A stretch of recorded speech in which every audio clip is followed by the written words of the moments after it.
दिल्ली में शनिवार को आईएएस की एक कोचिंग में बेसमेंट में पानी भर जाने से 3 लोगों की मौत हो गई। 3 ऐसे लोगों की जो आईएएस एस्पिरेंट थे, जो आईएएस की तैयारी कर रहे थे। और तब इससे जुड़ी जो बड़ी खबर है इस समय की, वो हम आपको बता देते हैं।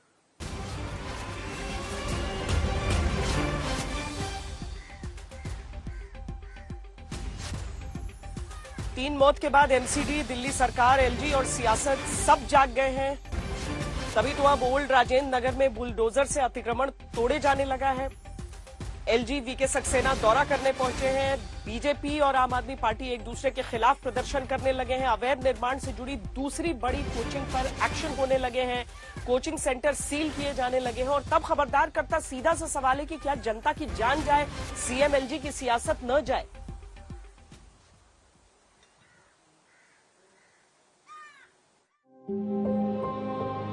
भारत की राजधानी दिल्ली में तुम्हारी सत्ता या मेरी सत्ता, तुम्हारे पास अधिकार बनाम मेरे पास अधिकार की लड़ाई में जान गंवाने वाले 3 युवाओं में से एक की चिता जल रही है। ये चिता उत्तर प्रदेश की श्रेया यादव की है। श्रेया की तरह नेविन और तान्या को भी दिल्ली की सियासी लड़ाई ने मारा है। श्रेया की चिता तो जल गई, वही सियासत अपने काम पर लग गई। दिल्ली में एक तरफ केजरीवाल सरकार को जिम्मेदार ठहराकर बीजेपी नेता और कार्यकर्ता आम आदमी पार्टी का दफ्तर घेरने पहुंच गए। 3 नौजवानों की चिता जलाकर पानी की धार राजनीति ने अपने सीने पर लेना शुरू कर दिया।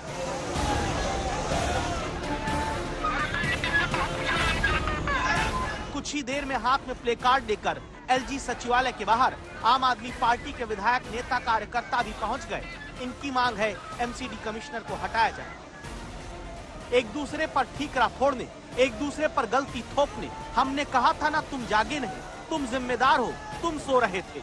इन सारी सियासत के बीच 3 मौत हो चुकी है। यह आंकड़ा यूं ही बढ़ता रहेगा जब तक दिल्ली में जवाबदेही नहीं तय होती, जब तक दिल्ली में सत्ता और अधिकारों की चक्की एलजी और केजरीवाल सरकार के 2 पार्टों की चलती रहेगी। ये तय है जैसे शनिवार रात को तान्या, नेविन, श्रेया कोचिंग सेंटर के बेसमेंट में पढ़ते पढ़ते डुबाकर मार दिए गए, आगे और भी लोग मारे जाते रहेंगे। जो अधिकारी इसमें दोषी हैं उन सबके खिलाफ कार्रवाई। कैसे वो इलीगल बेसमेंट चल रहा था, कैसे उनको एनओसी मिल गई? नतीजा अभी भी ढाक के 3 पात। एमसीडी के अंदर कमिश्नर साहब की कान पे जू नहीं रेंग रही जब उनको कहा जाता है कि एमसीडी के नालियों की सफाई नहीं हो पा रही है। लेकिन सारे अधिकारियों का नियंत्रण, कंट्रोल माननीय एलजी के हाथों में है। 1 दशक से आम आदमी पार्टी दिल्ली में सत्ता भोग रही है, लेकिन दिल्ली वासियों के लिए कोई काम नहीं कर रही। इस तस्वीर को देखिए। शनिवार रात जिस राउज आइस कोचिंग के बेसमेंट में पानी भर रहा था, एक के बाद एक कई युवा तो अपनी जान बचाकर यहां से निकाले गए, लेकिन इसी बेसमेंट में बाढ़ की तरह दाखिल हुए 10 फीट गहराई वाले पानी ने 3 युवाओं को मार दिया। और 3 मौत के बाद दिल्ली में हो क्या रहा है? बीजेपी कहती है एमसीडी की गलती है, जहां शासन केजरीवाल की पार्टी का है। केजरीवाल की पार्टी कहती कि जिम्मेदार एलजी है, जिनके अधिकारी काम नहीं करते। बीजेपी कहती है कि एमसीडी की मेयर शैली ओबरॉय जिम्मेदार है। केजरीवाल की पार्टी कहती है कि एमसीडी के कमिश्नर अश्विनी कुमार जिम्मेदार हैं, जिनकी नियुक्ति केंद्र सरकार करती है। बीजेपी कहती है कि बेसमेंट में लाइब्रेरी कैसे चलती रही, एमसीडी बताए। केजरीवाल की पार्टी कहती है कि बेसमेंट में लाइब्रेरी कोई 1 साल से थोड़े ना चल रही थी। 9 साल तक तो पहले बीजेपी ही एमसीडी में थी। बीजेपी कहती है कि केजरीवाल सरकार के अधीन आने वाले दिल्ली जल बोर्ड ने नालों की सफाई नहीं कराई। केजरीवाल की पार्टी कहती है कि नालों की सफाई को अधिकारियों को बोला था, लेकिन एलजी के अधीन आने वाले अधिकारी सुनते नहीं। बीजेपी कहती है कि दिल्ली सरकार के अधीन आने वाले दमकल विभाग ने कैसे बेसमेंट में लाइब्रेरी को एनओसी दे दिया। आम आदमी पार्टी कहती है अधिकार छीनकर बीजेपी दिल्ली में साजिश रच के दिल्ली को डुबाना चाहती है। अपने हाथ में अधिकार रखने किसी चक्की में पीसे गए 3 परिवार अपने ही बच्चों का अंतिम संस्कार करते हैं, अंतिम विदाई देते हैं, लेकिन 3 चिताओं के ऊपर राजनीति की आग और भड़कने लगी है। कौन गुनहगार है, इस मामले में कितने गुनहगार हैं, ये सारी चीजें हम बिना लाग लपेट के आपको बताते हैं। ये याद दिलाते हैं कि किस विभाग की क्या जिम्मेदारी है और किसने अपनी जिम्मेदारी आखिर निभाई नहीं है। सबसे पहले देखिए, हम आपको बताते हैं दिल्ली के मेयर के बारे में। अब एमसीडी, जिसकी मेयर है शैली ओबरॉय, जो आम आदमी पार्टी की है, दूसरी तरफ एमसीडी में कमिश्नर हैं अश्विनी कुमार, जिनकी नियुक्ति केंद्र सरकार करती है। एमसीडी ने 2021 में कंप्लीशन कम ऑक्यूपेंसी सर्टिफिकेट दिया है। इसमें लिखा गया है कि बेसमेंट स्टोरेज के लिए होना था, लेकिन हुआ क्या? जेई, एई, बड़े अधिकारी से लेकर कमिश्नर तक को कुछ कभी पता नहीं चला। यहां आंखें बंद कर ली थी। पार्षद से लेकर मेयर तक ने भी यहां कभी मानो झांका नहीं। नालों पर अतिक्रमण होता रहा, बेसमेंट को गोदाम बताकर लाइब्रेरी चलती रही। एमसीडी ने जो आंखें बंद की, नतीजा है कि 3 जान जा चुकी है। एमसीडी के बाद दिल्ली का दमकल विभाग, जिसके डीजी अतुल गर्ग है। दिल्ली फायर सर्विस ने तो हादसे के 18 दिन पहले ही फायर एनओसी दी थी। कैसे दी थी? क्या खुद आकर चेक किया था? क्योंकि फायर एनओसी में लिखा था कि बेसमेंट में गोदाम है, लेकिन वहां लाइब्रेरी चलती रही। एमसीडी की गाइडलाइंस के अनुसार जो एक्टिविटी चलनी चाहिए थी, वो चेक ही नहीं की। तीसरी जिम्मेदारी दिल्ली जल बोर्ड की। मंत्री हैं आतिशी, सीईओ हैं अनर बसु। सीवर साफ होता है, सड़क पर पानी नहीं होता। सीवर साफ नहीं थे, इसीलिए जिम्मेदारी दिल्ली जल बोर्ड की है। सड़क पर पानी नहीं भरता तो बेसमेंट में नहीं जाता। चौथी जिम्मेदारी दिल्ली पुलिस की भी है। जवाबदेही है स्थानीय कमलानगर थाने और ट्रैफिक पुलिस की, क्योंकि कोचिंग के सामने ही पिंक बूथ, सामने ही चौकी। पुलिस ने कभी झांका तक नहीं कि आखिर अवैध निर्माण कैसे हुआ, कैसे आरोपी कोचिंग मालिक केयरटेकर को पकड़ा। तो जिन्हें रिमांड में लेकर पूछना था कि किस किस को घूस खिलाई, उन आरोपियों को जिसे न्यायिक हिरासत में जेल जाने दिया। पांचवी जिम्मेदारी एलजी और सीएम दफ्तर से जुड़े ग्रीवांस सेल की है, जिन्हें पिछले महीने ही इस बेसमेंट की शिकायत की गई, लेकिन किसी ने ध्यान नहीं दिया। पिछले हफ्ते फिर शिकायत याद कराई गई, लेकिन सब सोते रहे। छठी जिम्मेदारी अब सुनिए। दिल्ली सरकार में शहरी विकास मंत्री सौरभ भारद्वाज और स्थानीय विधायक दुर्गेश पाठक। एमसीडी की लापरवाही पर मंत्री चुप रहे। विधायक से शिकायत होती रही, ध्यान नहीं दिया। छोटी चीज पर क्रेडिट लेते हैं, बड़े हादसे पर ठीकरा फोड़ते हैं। सातवीं जिम्मेदारी एलजी की, जो सारे अधिकारियों को निर्देश देते हैं, लेकिन उन्हीं की अधिकारी नहीं सुने होते तो नाला साफ होता, अधिकारी लचर रहे। तो क्या एलजी की जिम्मेदारी नहीं है?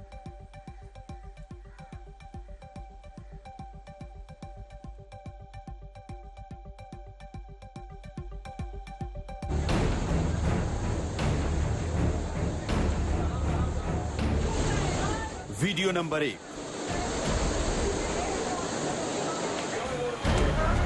वीडियो नंबर 2,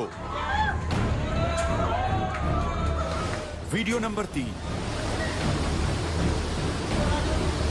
दिल्ली ना उत्तराखंड है ना हिमाचल, और राजेंद्र नगर ना चमोली है ना कुल्लू। दिल्ली के पहाड़ भी सूखे हैं और मौसम भी सूखा ही रहता है। बारिश को तरसती रहती है दिल्ली, लेकिन इसी दिल्ली में एक ऐसा हादसा होता है मानो बादल फटा हो और साथ में सैलाब ले आया।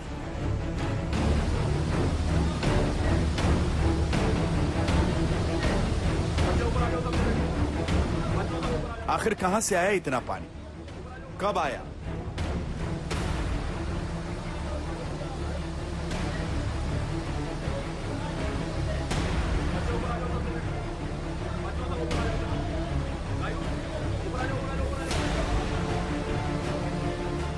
कैसे आया कि पलक झपकते ही ये बेसमेंट पानी से यूं लबालब हो गया कि भागने का वक्त तक नहीं मिल पाया।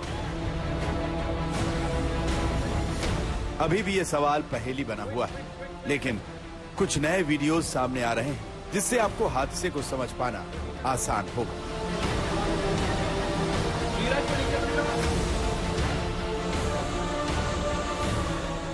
इस वीडियो में साफ दिख रहा है कि बेसमेंट में पानी जाने तक छात्र अंदर ही थे।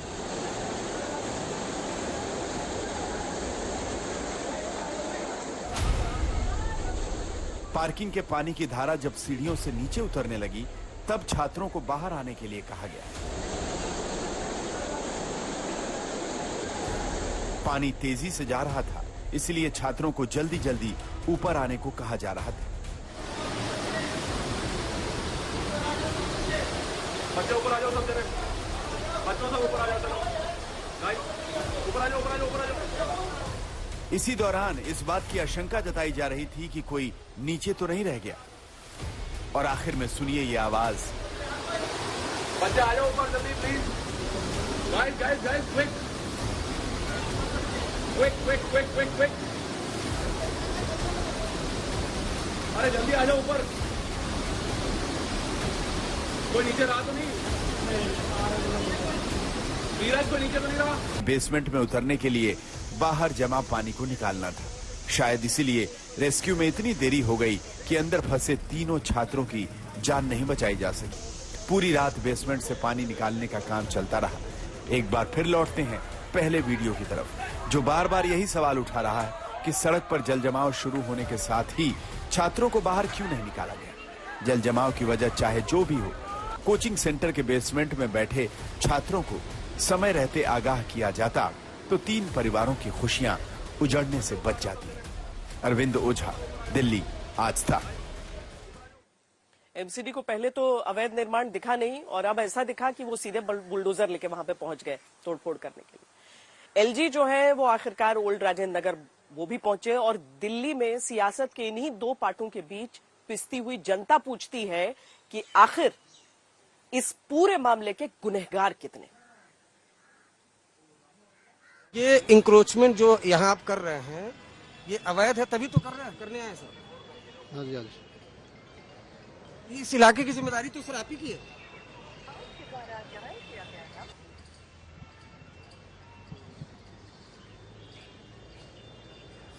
इस इलाके की जिम्मेदारी आपकी है सर, आपका नाम बता देंगे सर। कैमरे पे हम आज तक के इंडिया टुडे को पूछ रहे हैं, इस इलाके के ड्रेनेज सिस्टम की जिम्मेदारी आपकी है ठीक करने की या बिल्डिंग मैनेजमेंट की? हमारी है। आप ही की है ना। तो आपको मालूम है कि आप भी इसमें आरोपी हैं, FIR दर्ज है। क्या नाम है आपका सर? मैं अपना काम कर लूँ सर। नहीं, आप अपना काम करिए। हम आपसे सिर्फ ये पूछ रहे हैं कि आप यहाँ पर ये डेमोलेशन के लिए आए हैं, दिल्ली पुलिस के। अपना काम कर लूँ। मैं भी अपना काम कर रहा हूँ, पूछ रहा हूँ कि पहले आपको सुध क्यों नहीं आया? साफ सफाई कर लूँ। पहले आपको ये सुध क्यों नहीं आया जब इंसिडेंट के? सर बिल्कुल आप सफाई करिए। मैं आपसे सिर्फ ये पूछ रहा हूँ, आप करते रहिए। आप करते रहिए, उसी में आपसे बात कर लूंगा। मैं अपना काम कर लूँ। आप करते रहिए, उसी में बात कर लूंगा। थोड़ी देर में अपना आप मुझे पहले ये बताओ, अपना नाम बताइए सर। मैं अपना काम कर लूँ थोड़ा। आप बिल्कुल करिए, हम बाधा नहीं डाल रहे हैं, सरकारी काम में बाधा नहीं। हम आपसे पूछ रहे हैं, आप यहाँ पर आए, यहाँ पर मैं अपना काम कर लूँ पहले एक बार। बिल्कुल अपना काम करिए। पहले अपना काम आप कर लेते तो इस तरह का बड़ा ये इंसिडेंट और दुर्घटना नहीं होती सर। वो ऐसे साहब ने मना कर दिए। ये यहाँ पर जो एमसीडी के अधिकारी हैं, इन्होंने खुद कहा कि ड्रेनेज सिस्टम और बिल्डिंग मैनेजमेंट की जिम्मेदारी है। ये एक नोटिस लेकर आए और दिल्ली पुलिस के जो यहाँ अधिकारी हैं इनसे इन्होंने बात की है कि यहाँ पर जो इलीगल इंक्रोचमेंट है उसको ध्वस्त करना। हालांकि अभी तक दिल्ली पुलिस के अधिकारियों ने परमिशन नहीं दी है और इंडिया टुडे की टीम बार बार इनसे पूछताछ कर रही है। ये जो तमाम एमसीडी के अधिकारी हैं, मैं इनसे फिर पूछता हूँ, सर ये आप भी आए हैं इनके साथ, तो ये ड्रेनेज सिस्टम बिल्डिंग मैनेजमेंट की जिम्मेदारी यहाँ आपकी है? सब काम करना था, ज्यादा अच्छा हमारे लिए। पहले कर लेते काम ना सर। कोई बात। यहाँ पर इतना पानी है, वीडियो में दिख रहा है यहाँ पर, और वही पानी बेसमेंट के अंदर गया सर।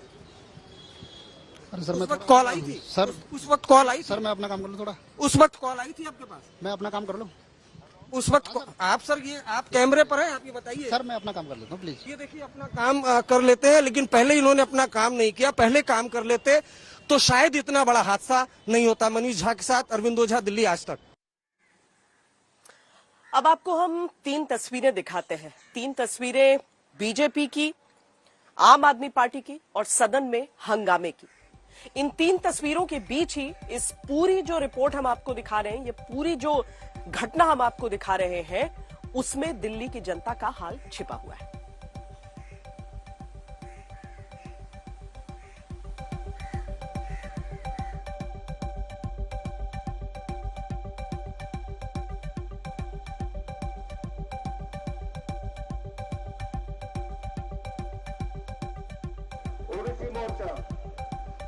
देखिए, इसमें एक दूसरे पर आरोप लगाने का सवाल ही नहीं है। म्युनिसिपल कॉरपोरेशन ऑफ दिल्ली, वो आम आदमी पार्टी एक लंबे समय से उस पर रूल कर रही है। दिल्ली में आम आदमी पार्टी की सरकार पिछले 9 सालों से अधिक समय से है और ये कोई पहली बार नहीं है। पिछले 9 सालों में हर साल इस प्रकार के दर्दनाक दुर्घटनाएं होती है। बेसमेंट अवैध रूप से काम कर रहा था, कौन किसकी जिम्मेदारी है? दिल्ली सरकार, क्योंकि दिल्ली जल बोर्ड दिल्ली सरकार के अधीन है, तो दिल्ली जल बोर्ड की जिम्मेदारी थी कि जल भराव ना हो। जल भराव कैसे हुआ? तो सीधे तौर पर दिल्ली सरकार और दिल्ली नगर निगम इसके लिए उत्तरदायी है। मंत्रियों ने बार बार कहा कि डीसिल्टिंग कराइए, नाले जाम हो गए हैं, पानी भर सकता है, अभी बारिश जब शुरू होगी समस्या आ सकती है और लंबे समय से ये समस्या है। अधिकारी काम नहीं कर रहे हैं और उस पर कार्रवाई करने की जिम्मेदारी किसकी है? एलजी की है।